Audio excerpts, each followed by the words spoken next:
69,000 शिक्षक भर्ती में शामिल साथियों, मैं एडवोकेट विनय पांडे इलाहाबाद।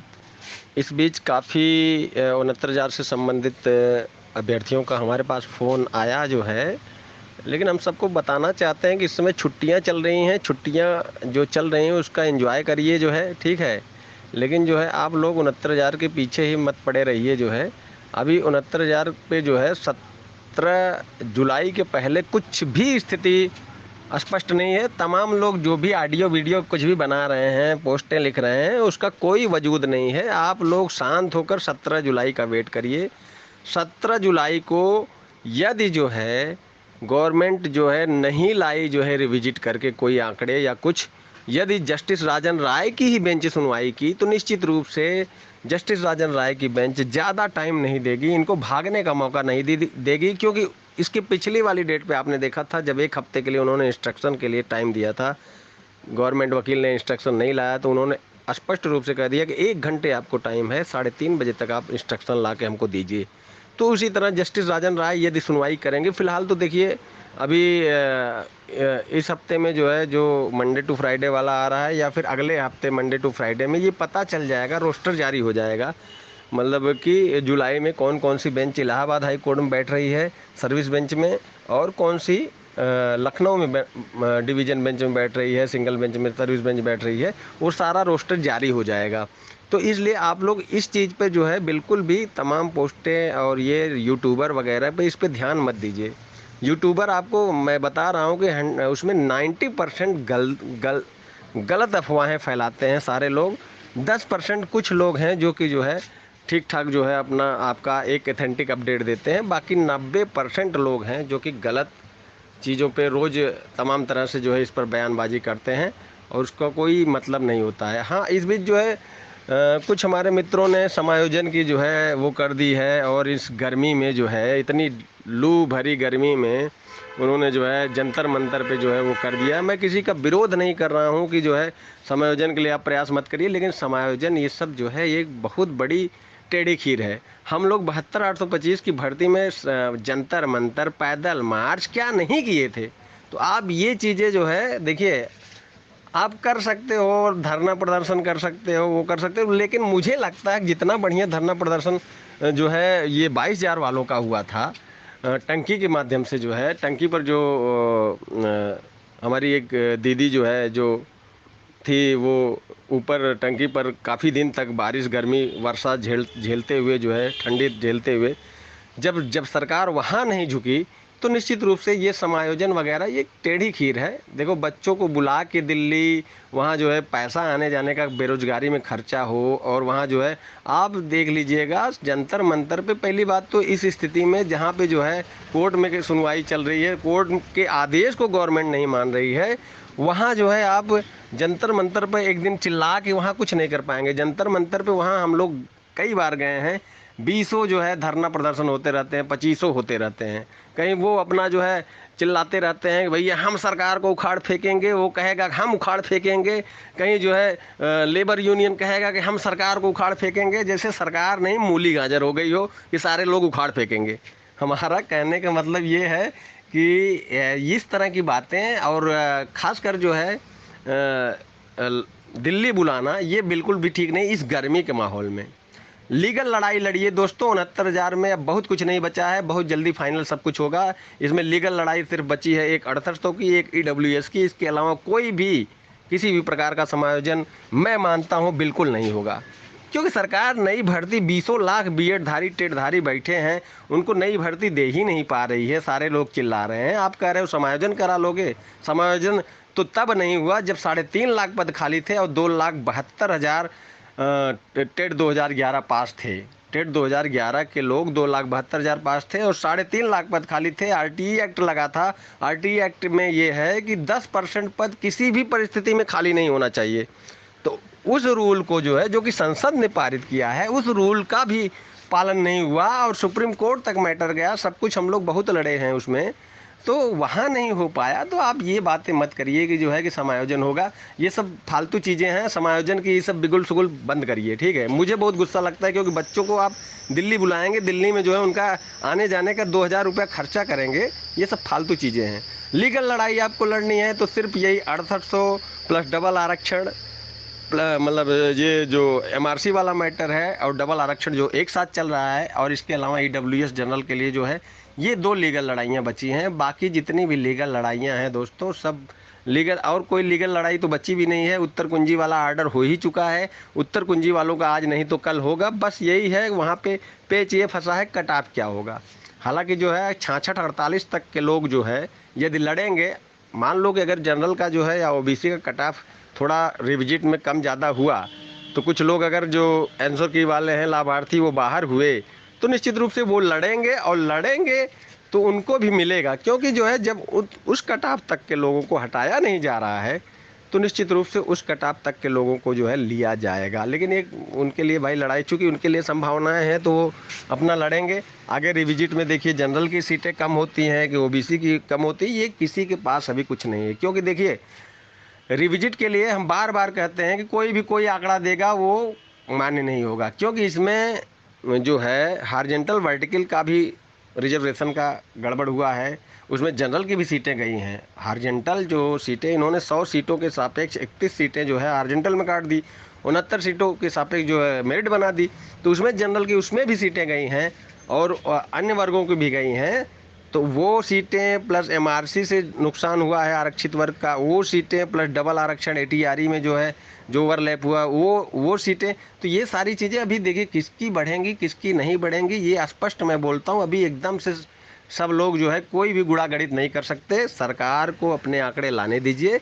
यहाँ हमको प्रयास करना चाहिए अधिकतम लोगों की नियुक्ति, और ये समायोजन वयोजन बहुत दूर की कौड़ी है, ठीक है।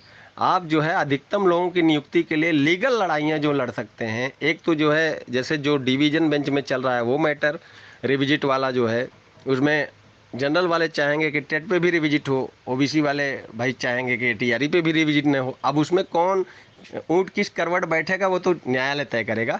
लेकिन जो है इतना जान लीजिए दोस्तों कि लीगल लड़ाई लड़िए। अब ये सब धरना प्रदर्शन का कोई वैल्यू नहीं है, उसमें कोई बहुत ज़्यादा वो नहीं होगा। हाँ ये है कि अपने नेताओं को आप ज्ञापन वगैरह के माध्यम से देंगे, जो है कुछ पॉलिसी मैटर हैं जो जैसे कि कुछ सीटें जो टीजीटी पीजीटी वगैरह की जो है, जो कुछ लोग 1 महीना ज्वाइन करने के बाद 69,000 में चले गए टीजीटी पीजीटी में, तो वो सीटें जुड़ सकती हैं। और जो है जो एक्स्ट्रा पदों में मिलेगा, जैसे मान लो ईडब्ल्यूएस के लिए अगर कोई आदेश होता है याचियों के लिए तो एक्स्ट्रा पदों में मिलेगा, ये सारी चीज़ें हो सकती हैं। लीगल लड़ाइयाँ हैं ये सब, ये जो है अभी देखो ये भी भविष्य के गर्त में है, क्या होगा क्या नहीं होगा। लेकिन इतना है कि जो है यही लीगल लड़ाइयाँ लड़िए, बाकी किसी पर ध्यान मत दीजिए। अब इस मैटर को भगवान से प्रे करिए कि जो है जस्टिस राजन राय ही सुने, क्योंकि जस्टिस राजन राय अगर सुनेंगे तो ये मैटर 2-3 महीने में 4 महीने मैक्सिमम वो डिसाइड कर देंगे, मैक्सिमम, क्योंकि वो ज़्यादा टाइम नहीं देंगे। मुझे लगता है कि जस्टिस राजन राय जो है अंतरिम आदेश के जरिए जो है भर्तियां कराते हुए आगे सुनवाई करते रहेंगे, क्योंकि जस्टिस राजन राय समझ चुके हैं कि सरकार अभी मैं डीवी की सुनवाई करूंगा, डीवी में आर्डर दे दूंगा तब भी नहीं करेगी, सुप्रीम कोर्ट फिर का इंतजार करने लगेगी। नियम तो यह है कि अगर सिंगल बेंच के जजमेंट पे स्टे नहीं हुआ डीवी में, तो निश्चित रूप से जो है उसको मतलब सरकार को पालन करना चाहिए। हालांकि ये आंशिक स्टे हो ही गया है, पूर्ण स्टे तो नहीं है, लेकिन उन्होंने कहा कि रिविजिट करिए और आगे जो है उस पर नियुक्ति मत दीजिए आगे। इसका मतलब है कि रिविजिट करने के लिए उनको रोक नहीं है, कहीं ना कहीं वो अंतरिम आदेश के सहारे भर्ती आगे बढ़ाते रहेंगे आगे जो है। लेकिन समायोजन वयोजन योजन के लिए जो है ये सब दिल्ली उल्ली बुलाना, ये सब दोस्तों जो है मैं इसका विरोध करता हूं, क्योंकि हम लोग बहुत लड़ाई लड़े हैं। ये सब वहाँ चिल्ला के जो है जंतर मंतर पे बहुत लोग चिल्लाए हैं, और जो है यहाँ पहलवान देख रहे हैं 2 महीने 3 महीने से चिल्ला रहे हैं, वहाँ कितना किसान आंदोलन वो आंदोलन, जल्दी सरकार पिघलती ही नहीं है। वहाँ दोस्तों जाने के बाद 2500 मतलब धरने प्रदर्शन होते रहते हैं अलग अलग संगठनों के। सारे लोग सुबह जो है माइक लगा लेंगे, चिल्लाएंगे कि हम उखाड़ फेंकेंगे, हम उनको उखाड़ फेंकेंगे, शाम को खुद तंबू उखाड़ के चले जाते हैं। तो यही सारी चीज़ें होती है। तो मुझे लगता है कि लीगल ग्राउंड पे जो है आप, अगर आपके पास जो है न्यायालय का आदेश है तो उस पर जो है धरना प्रदर्शन करिए। कुछ मतलब लीगल ग्राउंड है, जैसे उत्तर कुंजी वालों का मान लीजिए है लीगल ग्राउंड, उन लोगों का जो है होना चाहिए जो है 66-48 तक जब सबका हो गया है तो निश्चित रूप से होना चाहिए, क्योंकि उनको बाहर तो किया नहीं जाएगा। और अब जब हम सचिव जो है, संयुक्त शिक्षा सचिव जो है से मिले थे गणेश कुमार से बेसिक के, तो उन्होंने जो है गणेश कुमार सर ने कहा था कि जो है देखिए यहाँ तक देने में हमें कोई वो नहीं है, लेकिन ये चीज़ें चूँकि भाई सर्वे सर्वा बघेल जी हैं। हमने कहा सर आप जो है वहाँ पे कम से कम अपनी बातें तो रखिए। कहे हम तो रखते हैं भैया, लेकिन जो है अब जो सर्वे सर्वा हैं बघेल जी हैं, बघेल जी अगर मिल लो तो बघेल जी तो भाई कहे थे कि 1.5 महीने बाद हम जो है सारे 69,000 का जो भी वो है उसका पटाक्षेप करेंगे और जल्दी जल्दी ये फाइनल करेंगे, सारे मुद्दों को हल करने की तरफ बढ़ेंगे। और इसके बाद गणेश कुमार ने कहा यदि बघेल जी नहीं वो करते हैं तो निश्चित रूप से आप डीजी से मिल लीजिए। डीजी से हम लोग मिलने गए थे, लेकिन डीजी चूंकि नहीं थे इसलिए जो है मिल नहीं पाए। और बाकी दोस्तों जो लीगल ग्राउंड है वही सारी चीज़ें हैं। जो सीटें खाली हैं 1300 कुछ सीटें फ्रेश हैं, कुछ जो है 5,000 के आसपास जो है हमें लगता है टीजीटी पीजीटी अन्य भर्तियों में चले गए हैं। चूँकि आज की डेट में रिविजिट का जो है आदेश हुआ है, आज 69,000 की सापेक्ष कितने लोग सिलेक्ट हैं, बाकी कितनी सीटें खाली हैं, 1/6/2020 की पूरी लिस्ट को रिवाइज करने के लिए बोला है। तो निश्चित रूप से वो सीटें लीगल रूप से भी जुड़नी चाहिए। हालांकि ये जो है मोहिनी तिवारी वाले प्रेयर में है जो है खाली सीटों को जुड़वाने के लिए, तो निश्चित रूप से डीबी में ये चीज़ें आगे रखी भी जा सकती हैं। और हो सकता है कि कोर्ट ही आदेश कर दे कि आज की डेट में जितने लोग हैं इसके अलावा जितनी सीटें हैं सारी सीटों पर आप भर्ती करिए।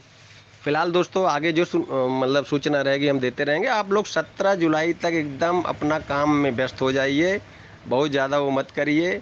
कुछ भी 17 जुलाई के पहले नहीं होने वाला है, चाहे जो हो। उत्तर कुंजी के लोग अपना जो है दबाव बना सकते हैं, तमाम नेताओं विधायकों जो है और सबको दे सकते हैं, उनके संज्ञान में ये डाला जाए, थोड़ा प्रेशर होगा कि हाँ यहाँ तक उत्तर कुंजी का पहले हो जाना, रिविजिट के बाद सीटें जो मिलेगी उन लोगों का भी लाभकारी है। क्योंकि अगर बाई द वे 1,000-2,000 सीटें ही रिविजिट में मिली तो अगर वो उत्तर कुंजी में चली जाएंगी तो किसी को कुछ नहीं मिलेगा। कम से कम उत्तर कुंजी के जो लोग हैं वो अगर पहले नियुक्त हो जाते हैं तो उनका एक फ़ायदा तो ये हो जाएगा कि 66-48 तक वाले सारे लोग हो जाएंगे।